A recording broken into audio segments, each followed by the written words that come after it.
జయోస్తు. So ఆచార్యుల అధరామృతం నుండి జాలువారిన అద్వైతామృతాన్ని బిందువు గ్రోలే ప్రయత్నాన్ని గావిస్తున్నాం. ఆ నేపథ్యంలోనే బ్రహ్మ నిర్వాణ యోగం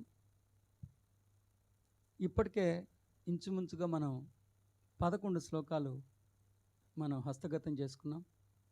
ఇప్పుడు 5వ ప్రకరణం 12వ శ్లోకం యొక్క అంతరార్థాన్ని గ్రహించి మీకు ఉపదేశించే యత్నాన్ని గావిస్తున్నాం. చదవండి. 5వ అధ్యాయం 12వ శ్లోకం. 5వ అధ్యాయం 12వ శ్లోకం.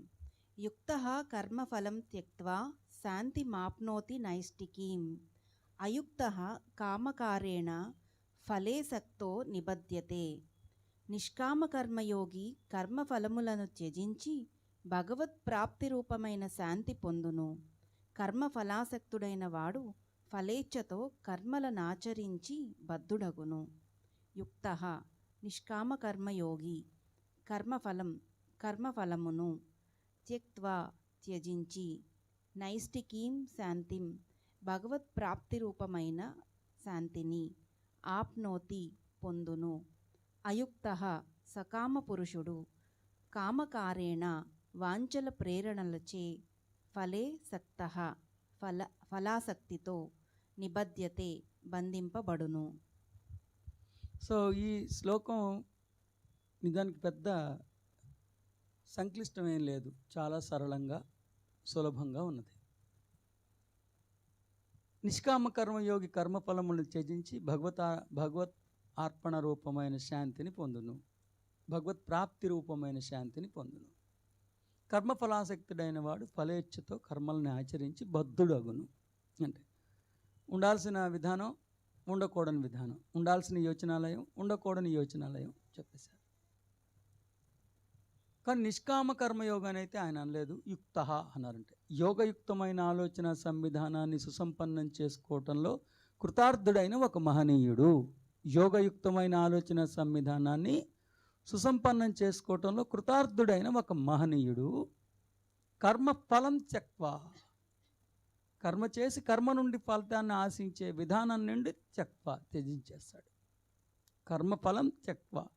ఇక్కడే చాలామంది అసలు ఆ ఫలితాన్ని ఆశించకూడదని అభిప్రాయపడుతూ వచ్చారు. చాలా పొరపాటు అది. ఫలితాన్ని ఆశించకపోవడం కాదు, ఫలితాన్ని ఆశించడంలోంచే కర్మ మొదలవుతుంది. ఒక అమ్మాయి ఇంటర్మీడియట్ చదువుతూ ఉందనుకోండి, తను కాలేజ్ ఫస్ట్ రావాలని అనుకున్నప్పుడే కదా తను బాగా చదువుతుంది. ఒక అమ్మాయి క్రికెట్ ఆడుతూ ఉందనుకోండి, నేను ఖచ్చితంగా ఈ ఓవర్లో వికెట్ తీయాలనుకున్నప్పుడే కదా తను ఎక్సర్సైజ్ చేస్తుంది, ఫిట్గా ఉంటుంది. నేను గెలవాలనుకోవడం నుంచే కర్మ వస్తుంది. కర్మ నుండి ఫలితం కాదు, అసలు ఫలితంలోంచి కర్మ వస్తుంది. ఫలితాన్ని ఆశించడంలోంచే కర్మ వస్తుంది కదా. సో పలానా వివాహానికి నేను వెళ్ళాలి అనుకున్నాడు, పలానా వివాహానికి నేను అటెండ్ అవ్వాలి, టైంకి అటెండ్ అవ్వాలి, అక్షంతలు వేయాలి అనుకున్నప్పుడే కదా నువ్వు ఈ చర్య అంతా చేస్తాలని మొదలయ్యేవి. సో ఫలితాన్ని ఆశించడంలోంచే కర్మ వస్తుంది. అసలు ఫలితాన్ని ఆశించకూడదు అనేది కాదు. కాకపోతే అక్కడ అంతరార్థం ఏంటంటే కర్మ చెయ్యి, కర్మ నుండి ఫలితాన్ని ఆశించే విధానాన్ని త్యక్త్వా. ఎక్కడి నుంచి ఆశిస్తాం? పరమాత్మ నుండి ఆశిస్తాం. ఎందుకు? కర్మకి ఫలితాన్ని ఇవ్వగలిగే స్తోమత లేదు. కర్మకి ఎందుకు లేదు? కర్మ దేహేంద్రియాల కదలికల్లోంచి పుట్టుకొస్తుంది. సో దేహం అంటేనే ఒక జడ పదార్థం, దానికి ఫలితాన్ని ఇవ్వగలిగే స్తోమత ఎలా ఉంటుంది అనేది పాయింట్. సో అనేకసార్లు చెప్పుకున్నాం, యుక్త యోగయుక్తమైన ఆలోచన సంవిధానాన్ని సంప్రాప్తించుకున్నవాడు మనం టీకా చదివేవా? యుక్త యోగయుక్తమైన ఆలోచన సంవిధానాన్ని సుసంపన్నం చేసుకున్నవాడు కర్మఫలం త్యక్త్వా, కర్మ చేసి కర్మ నుండి ఫలితాన్ని ఆశించే గుణాన్ని త్యజిస్తాడు. నైష్కిం శాంతం అప్నోతి, భగవంతుడి యొక్క సహజత్వమైన పరమశాంతిని సుసంపన్నం చేసుకుంటాడు. చూడండి, ఎప్పుడైతే ఫలితాన్ని ఇవ్వగలిగే స్తోమతే లేని కర్మ నుండి ఫలితాన్ని ఆశిస్తున్నామో మనం అశాంతిగా ఉంటాం అన్నమాట. సో ఇంతకీ శాంతికి హేతు ఎవరంటే కర్మ చేసి కర్మ నుండి ఫలితాన్ని ఆశించకపోవటం. ఎందుకు కర్మ నుండి ఫలితాన్ని ఆశించకూడదు? కర్మకి ఫలితాన్ని ఇవ్వగలిగే స్తోమత లేదు. కర్మకి ఫలితాన్ని ఇవ్వగలిగే స్తోమత ఎందుకు లేదు? కర్మేంద్రియాల కదలికల నుంచి పుట్టుకొస్తుంది. కర్మేంద్రియాలంటే ఎవరు? దేహంలో అంతర్భాగం. దేహం అంటే ఎవరు? జడం, ఒక యంత్రుడు. దేహం అంటే యంత్రుడు. ఈ పదార్థం అసత్తు, మిథ్య. ఎప్పుడు దేహం జీవించలేదు. ఆత్మ చైతన్యం దేహంలోకి ప్రవేశించడం వల్ల దేహం జీవించినట్లుగా అనిపిస్తున్నది. దేహం జీవించినట్టుగా అనిపించడం వల్ల దేహం తన స్థూల ధర్మాల్ని తాను నిర్వహిస్తున్నది. కాబట్టి ఎప్పుడైతే నువ్వే దైవం అయ్యుండి ఫలితాన్ని ఇవ్వగలిగే సామర్థ్యం లేని దగ్గర నుంచి ఫలితాన్ని ఆశిస్తున్నావో, ఫలితాన్ని ఇవ్వగలిగే స్తోమత లేని దగ్గర నుంచి నువ్వు ఫలితాన్ని ఆశిస్తున్నావో, ఇక అక్కడ ఏమైంది? నువ్వు ఆ కర్మ బంధంలో చిక్కుకుపోతావు.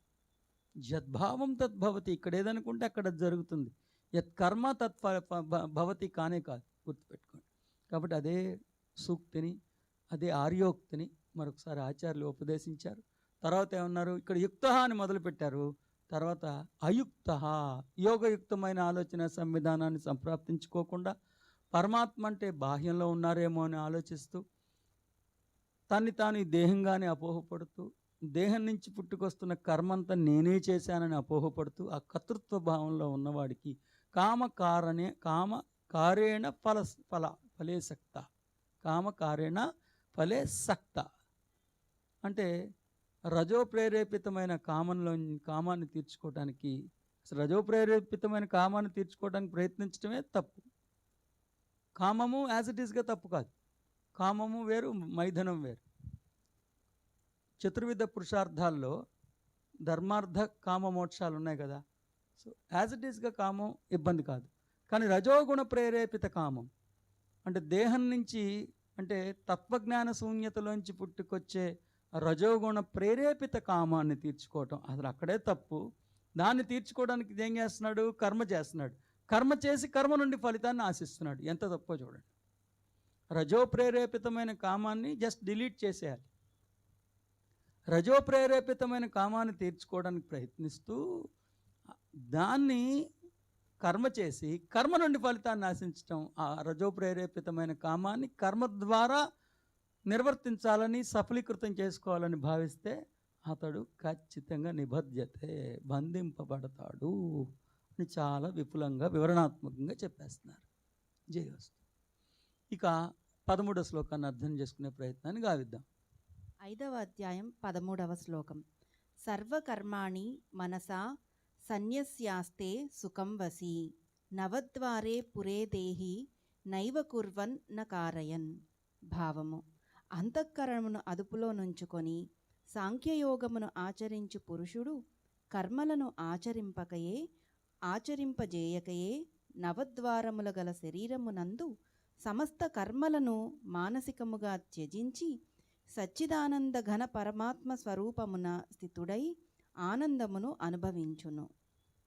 వసి దేహి, అంతఃకరణమును వశమునందుంచుకొని సాంఖ్యయోగమును ఆచరించు పురుషుడు.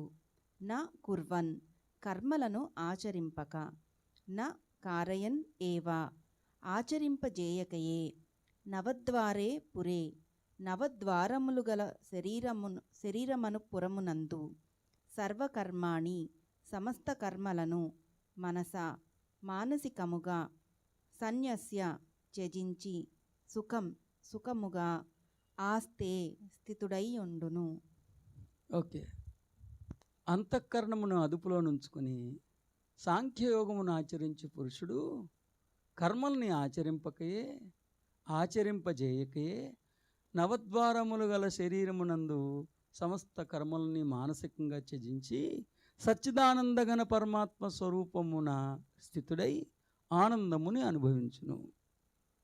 మరి ఇందాక ఏమైంది? మరి అక్కడ దేవుడికి అర్పించేసి ఏమైంది? మునుపటి సంచికలో మనం చెప్పుకున్నాం కదా, అక్కడ బ్రహ్మాని ఆదాయ అంటే సమర్పించు. ఇక్కడ మాత్రం మళ్ళీ అది రాదు. దీంట్లో కూడా ఎన్ని పొరపాట్లు ఉన్నాయంటే అన్ని పొరపాట్లు ఉన్నాయి. చూడండి, అంతఃకరణమును అదుపులో నుంచుకొని, ఎక్కడన్నారో తెలియదు ఆయన. సాంఖ్యయోగమును ఆచరించి పురుషుడు కర్మలన్నీ ఆచరింపజేయకయే నవద్వారములు గల శరీరమునందు సమస్త కర్మల్ని మానసికముగా త్యజించి సచ్చిదానందఘన పరమాత్మ స్వరూపమున స్థితుడై ఆనందముని అనుభవించును. చూద్దాం. వసీదేహి అంట. అసలు ఆ పదం లేదు ఆయన. ఎందుకంటే సర్వకర్మాణి మనసా సన్యస్యస్తు సుఖం వసి, ఆ వసి అక్కడ ఉంది. తర్వాత నవద్వారే పురే దేహిలో దేహిని తీసుకొచ్చేసి వసి దేహిని కలిపేసి మళ్ళీ దేహి అన్నప్పుడు మళ్ళీ దేహాన్ని ఆశ్రయించి ఉన్న అంతఃకరణం కాబట్టి వసి దేహి అంట. ఆ దేహం ఆ మనస్సుని అదుపులో ఉంచుకుని. అసలు వసి ఎక్కడుంది, దేహి ఎక్కడుంది ఆలోచించండి సార్. నాయన ఐఏఎస్కిను ఐఎస్ఐఎస్కి పెద్ద తేడా ఉండదు, ఎక్కడ పడితే అక్కడ అష్టాలు పెడితే. ఎంత దారుణమో చూడండి. సర్వకర్మాణి మనసా సన్యస్య సుఖం వసి, ఆ వసి నవద్వారే పురే దేహిలో దేహి కలిపేసి వసి దేహి అని చెప్తే ఏం చేయమంటారు సార్? ఆయన అన్నది ఏంటంటే సర్వకర్మాణి మనసా సన్యసస్తే సుఖం వసి. ఎవరైతే తన అంతరంగంలో ఏ కర్మ నేను చేయట్లేదు, నేను ఒక దివ్యమైన దేదీప్యమానమైన దివ్య ప్రకాశంతో భాసురంబై భాసులుతున్న ఒక దివ్యమైన ఆత్మ చైతన్యాన్ని, ఒక దివ్యమైన కాంతి పుణ్యాన్ని క్షేత్రంలోకి ప్రవేశించానంతే. ఇవన్నీ క్షేత్ర వికారాలే. దీంతో ఏ ఒక్కటి నాకు సంబంధం లేదని తన అంతరంగంలో అర్థం చేసుకుని భౌతికంగా కర్మలు చేస్తూ ఉంటుంది. మానసికంగా మాత్రం ఇవన్నీ ఈ దేహ ప్రాంగణంలోకి ప్రవేశించకముందు నాకు ఈ చేష్టలు లేవే, నాకు ఈ స్థూల ధర్మాలు లేవే. పంచభూతాత్మకమైన ఈ పదార్థ రూప జగత్తులోకి ప్రవేశించడానికి పాంచభౌతిక దేహంలోకి ప్రవేశించినప్పుడు ఏర్పడిన లక్షణాలు తప్ప యాజ్ ఇట్ ఈజ్గా నాకు ఇవేమీ లేవు. కాబట్టి ఎంత బాగా చెప్పాడు. సర్వకర్మాణి మనసా, తన అంతరంగంలో అనుకోవచ్చు, మనస్ఫూర్తిగా అనుకోవచ్చు, హృదయంగా అనుకోవచ్చు, లేదా తన అంతరంగంలో అనుకో, తప్పేం లేదు. సర్వకర్మాణి మనసా సన్యసస్తే సుఖం వసి. ఎప్పుడు సుఖం వస్తుంది? అక్కడ శాంతి అన్నారు, ఇక్కడ సుఖం అన్నారు, అంతే. ఎప్పుడు వస్తుంది? ఈ కర్మలన్నీ నేను చేయట్లేదు, నేను సృష్టి ఆవిర్భవించిన తొలినాటి నుండి అస్తిత్వంలో కొనసాగుతున్న ఒక దివ్యమైన దేదీప్యమానమైన ప్రకాశంతో ప్రభాసెలుతున్న ఒక దివ్యమైన కాంతిపుంజాన్ని నేను. నాకు ఈ కర్మలు సంబంధం లేదు. ఈ కర్మలన్నిటినీ నేను చేస్తున్నానన్న కర్తృత్వ భావాన్ని అంతరంగంలో త్యజించి, బయట కాదు, ఈ కర్మలన్నిటినీ నేను చేస్తున్నానన్న కర్తృత్వ భావాన్ని అంతరంగంలో త్యజించేస్తే వాడికి సుఖం వసి. అలాంటి వాడికి సుఖం వస్తుందయా. నవద్వారే పురే దేహి, నవద్వారే పురే 9 ప్రవేశ ముఖద్వారములు కలిగిన ఈ దేహంలో ఉన్న దేహి నైవ కుర్వన్న కార్యన్, అతను చేసినట్టు కాదు, చేయించినట్టు కాదు. అది అతను చేసినట్టు కాదు, చేయించినట్టు కాదు. నవద్వారే పురే దేహి, నవద్వారములున్న ఈ దేహంలో ఉన్నాడే ఆత్మగారు, నైవ కుర్వన్ నా కార్యన్, అతను చేసినట్టు కాదు, చేయించినట్టు కాదు. సార్, ఈయన కర్మ సిద్ధాంతం చెప్పుంటారు సార్. ఎంత ఘోరమైన మనం ఆపోజిట్ డైరెక్షన్లో అర్థం చేసుకున్నామని చూడండి. నేను అనేది గీతాశాస్త్రంలోనే ఉందనుకోండి, మంచి అయినా చెడు అయినా మనం ప్రశ్నించే స్థోమత లేదు, సాధికారత లేదు. మనం వారు ఉపదేశించారు కాబట్టి తదనుగుణ్యంగా మన ఆలోచన సంవిధానాన్ని ఖచ్చితంగా మార్చుకుని తీరాలి. కానీ అసలు వారు లేశమాత్రం కూడా చెప్పకుండా వీరి అభిప్రాయాలన్నీ కృష్ణుడి అభిప్రాయాల్లాగా చెప్పినాళ్ళు మన ఎలా ఆడుకున్నారో చూడండి. ఇక్కడ కూడా చూడండి, వసి దేహి. వసి ఎక్కడుంది, దేహి ఎక్కడుంది సార్? ఇప్పుడు రాయి ఉంది, ఐశ్వర్య ఉంది, కల్పన కూడా ఉంది. ఐశ్వర్య రాయి కల్పన అని కూడా చదువుకోవచ్చు, రాయిని కల్పన కలిపేసి కల్పన రాయి యొక్క ఐశ్వర్యం అని కూడా చదువుకోవచ్చు. ఐశ్వర్య రాయి యొక్క కల్పన కూడా ఉంది, కల్పన రాయి యొక్క ఐశ్వర్యం ఎక్కడిది ఏదైనా పెట్టేయచ్చు అనమాట, వీళ్ళు ఇష్టం. పోనీ సందర్భం కూడా లేదు కదా. చూడండి, సర్వకర్మాణి మనసా సన్యస్తే సుఖం వసి. సన్యసాస్తే, సర్వకర్మాణి మనసా సన్యసాస్తే సుఖం వసి. దానికి పెద్ద సంస్కృత పాండిత్యం కూడా అర్థం అక్కర్లేదండి, పెద్ద భాష కోవిదుడు ఏం అక్కర్లేదే. సర్వకర్మాణి, కర్మలన్నిటినీ మనస తన అంతరంగంలో సన్యసాస్తే సన్యసించిన వాడికి సుఖం వసి. అక్కడ శాంతి వస్తుందన్నారు, శాంతి అప్నోతి అన్నారు, ఇక్కడ సుఖం వసి అన్నారు. మరి శాంతి అప్నోతి పక్కపక్కనే ఉన్నాయిగా, మరి ఇక్కడ సుఖం వసి పక్కపక్కనే ఉంటే సుఖం వస్తుందని రాయాలిగా. సుఖం అతడి వశం అవుతుంది.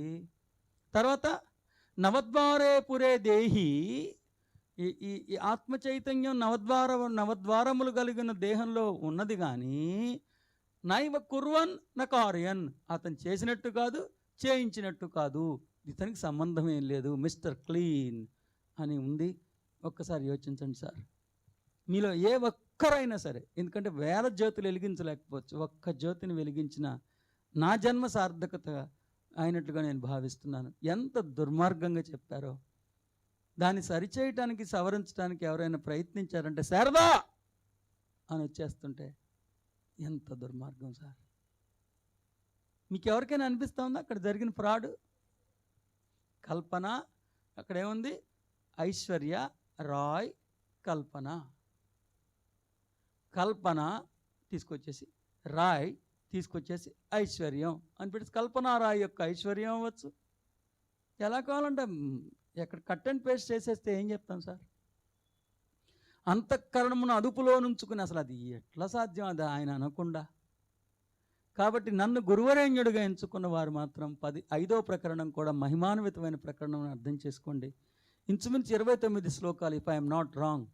ప్రతి ఒక్క శ్లోకం ఒక వైభవమే, ప్రతి ఒక్క శ్లోకం. ఇప్పుడు 13వ శ్లోకం దాకా ఇలా ఉంది. ఇంకా 14వ శ్లోకంలో వాడి కొడుకు వచ్చాడని చెప్పు అన్న చందంగా ఉంటుంది 14వ శ్లోకం నుండి. కానీ అలాని ఇక్కడ దాకా ఏమైనా రసహీనంగా ఉందంటే ఇక్కడ దాకా కూడా రసవత్తరంగా ఉంది. అందుకే ఎప్పుడు చెప్తా, ఆధ్యాత్మిక రసోత్పాదన చేయటానికి సిద్ధంగా ఉన్న గురువరేణ్యుడు, ఆధ్యాత్మిక రసాస్వాదన చేసుకోవటానికి సిద్ధంగా ఉన్న శిష్యాంకురాలు, వీరి సంగమం ఎప్పుడు హృదయాంగమమే. హృదయావిష్కరణకి దోహదపడే హృదయాంగమమైన ఈ సంగమానికి విచ్చేసిన సదస్సులకి, సాధకులకి హృదయంగా శిరస నమామి మనస స్మరామి అన్న చందంగా మీ సుమనస్కు నా సుమనస్సులు అని నేను ఎప్పుడు అంటున్నది యథార్థమే, యథార్థమే, యథార్థమే. ఒక్కసారి ఈ శ్లోకం చెప్పుకొని ఇక్కడికి సంచికకి మనం స్వస్తి పలుకుదాం. సర్వకర్మాణి మనసా సన్యాసస్తే సుఖం వసి నవద్వారే పురి దేహి నైవ కుర్వన్ న కార్యన్. అంటే ఏంటి? ఏ సాధకుడైతే తన్ని తాను ఆత్మ చైతన్యంగా అర్థం చేసుకుని ఆత్మ చైతన్యం యొక్క శంకరాభరణాల్లో ఈ పోకడలు ఏమి లేవు, ఈ టెండెన్సీస్ లేవు, ఈ టెంప్టేషన్స్ లేవు, ఈ ప్రొవకేషన్స్ లేవు అని అర్థం చేసుకుంటాడో, ఇవన్నీ నావి కావని తన అంతరంగంలో హృదయ ఫలకం మీద సువర్ణాక్షరాలతో లిఖించుకుంటాడో అతడికి అసలైన సుఖం వస్తుంది అంటూ నవద్వారే పురే దేహి, ఈ నవద్వారములు కలిగిన దేహంలో ఉన్నాడే ఆత్మ చైతన్యం, అతడిక నా కుర్వన్ నా కార్యన్, అతను చేసినట్టు కాదు, చేయించినట్లు కాదు, అతను మిస్టర్ క్లీన్గా సర్టిఫికెట్గా బయటకు వచ్చేస్తాడు. సో ఇది ఈ 12-13 శ్లోకాల్లో నేను దర్శించిన దర్శనం. మరింత మహిమాన్వితమైన దివ్య జ్ఞానాన్ని మళ్ళీ మీకు అందుబాటులోకి వచ్చి మీ పాదద్వయం వద్ద నా శిరస్సు వంచి నమస్కరించుకుంటూ, మీ పాద ధూళిని సింధూరంగా అలంకరించుకుంటూ, మరింత మహిమాన్వితమైన గీతా దర్శనాన్ని మీ చేత చేయిస్తానని మరొకసారి తెలియజేసుకుంటూ, ఇంతటి మహద్భాగ్యాన్ని, మహద్ అవకాశాన్ని నాకు ఇచ్చినందుకు మీకు ఎప్పుడు నేను రుణపడి ఉంటానని తెలియజేసుకుంటూ, ఇవాల్టికి స్వస్తి. జయోస్తు.